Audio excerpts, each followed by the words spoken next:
আমি সারাদিনে যত মিটিং করি এ পর্যন্ত যত মিটিং করে এসেছি সবচেয়ে বেশি আনন্দ পাই যখন আপনাদের সঙ্গে এরকম বসার সুযোগ পাই, আলাপ করার সুযোগ পাই। কারণ এখানেই সবাই মিলে বাংলাদেশের প্রকৃত ভবিষ্যৎ রচনা করা হচ্ছে। এটা আমাকে শিহরণ জাগায় যে এরকম একটা কাজে আমি জড়িত হতে পেরেছি, নিজেকে যুক্ত করতে পেরেছি। শুধু আপনাদের কথা শোনার জন্য, এটা কিভাবে আপনারা গাইড করবেন, কোথায় নিয়ে যাবেন। আমাদের উপর দায়িত্ব দেওয়া হয়েছিল সংস্কার করার জন্য। আমরা ঠিক বুঝতে পারছিলাম না কোথা দিয়ে শুরু করি। তো প্রথমে আলাপের মধ্যে নানা প্রসঙ্গে ঠিক হলো যে আমরা কিছু কমিশন করে দিই, যেগুলো দ্বারা কর্তৃপক্ষের ভেতরে গিয়ে জিনিসটা তৈরি করবে। তো এটা দীর্ঘ প্রক্রিয়া, লোক জোগাড় করা ইত্যাদি। শেষ পর্যন্ত আমরা কমিশন করলাম, প্রথম 6টা কমিশন, পরবর্তীতে আরো 6টা। তো তাদেরকে 90 দিন আমরা সময় দিয়েছিলাম দ্রুত গতিতে কাজ করার জন্য। ওয়ালটন আবারো মিলিনিয়ার অফারে ওয়ালটন ফ্রিজ কিনে আপনিও হয়ে যেতে পারেন মিলিয়নিয়ার। মিলিনিয়ার ছড়াছড়ি দেশ জুড়ে, এটা শুধু ওয়ালটনই পারে। আমরা খুবই আনন্দিত যে তারা করতে পেরেছে। কয়েকটা কমিশন বেশি সময় নিয়েছে, তাতে কোনো অসুবিধা নেই।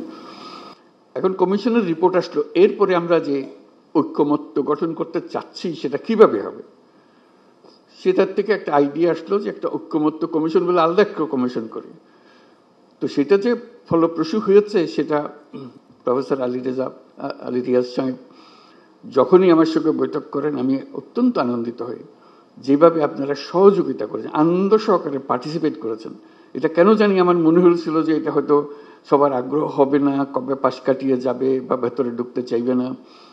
আমি অত্যন্ত আশ্চর্য হয়েছি এবং অত্যন্ত আনন্দিত হয়েছে যে কত গভীরভাবে আপনারা এটাতে গিয়েছেন।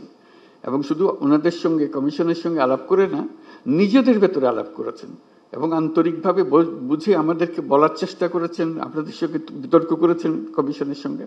এবং প্রতিবারই যখন প্রফেসর আলী রিয়াজ আমার সঙ্গে কথা বলে উনি খুব উচ্ছ্বসিত হন। এটা আমাকে অত্যন্ত হৃদয়ে টাচ করে আমাকে, যে এরকম আগ্রহ নিয়ে সবাই যদি আমরা বসি নিশ্চয়ই একটু ভালো কিছু এর মধ্যে থেকে আসবে।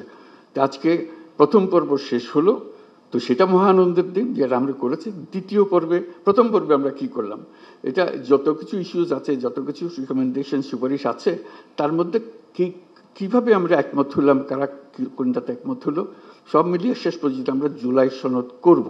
এইটাই হলো আমাদের লক্ষ্য, যেখানে আমরা সবার ঐক্যমত্যগুলো তুলে ধরব। দ্বিতীয় পর্বে কি হবে, আমি আলী রিয়াজ সাহেবের সঙ্গে আলাপ করছিলাম। দ্বিতীয় পর্বে হলো অনেকগুলো বিষয় আছে, কাছাকাছি এসে গেছি, আরেকটু হলে আমাদের তালিকাতে আরেকটা সুপারিশ যুক্ত হয় ওই ঐক্যমত্যের সুপারিশে। তো এই সুযোগ যেন আমরা হারিয়ে না ফেলি।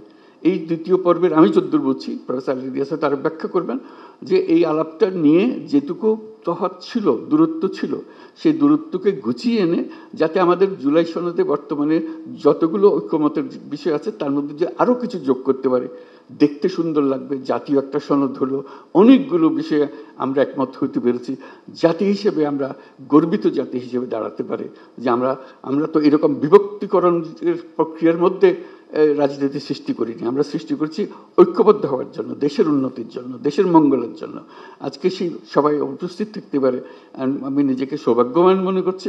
আশা করি আমরা সেই পর্বে ঢুকতে পারবো এবং সেই পর্বে অত্যন্ত চমৎকার একটা জুলাই সনদ আমরা তৈরি করতে পারবো।